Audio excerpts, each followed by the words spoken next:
tudo bem com vocês? No vídeo de hoje eu vou mostrar um pouquinho pra vocês da lareira da casa do meu tio. Bom, gente, aqui tem vários caldos e várias comidas também. Eu vou mostrar tudinho pra vocês. Se vocês me escutarem por causa da música, que tá muito alto mesmo, gente.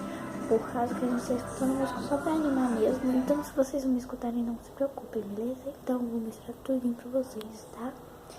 E depois, pra despedir, eu vou vir aqui pra fora de novo. Então já deixa o like, se inscreve no canal e vamos pro vídeo. Se você quer assistir, vamos lá. Gente, eu tô entrando aqui. Vou entrar e vamos lá.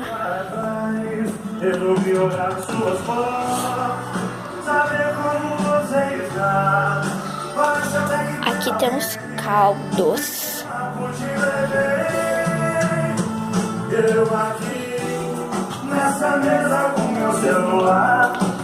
Aqui batatinha, amendoim e torradinha. A lareira,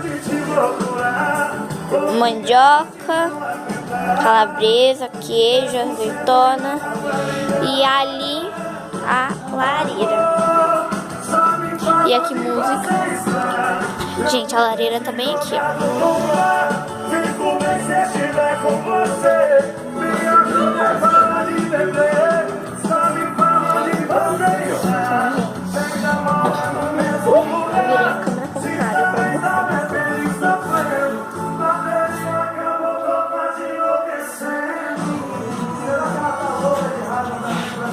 Esse vídeo, espero que vocês tenham gostado. Um beijo e até o próximo vídeo.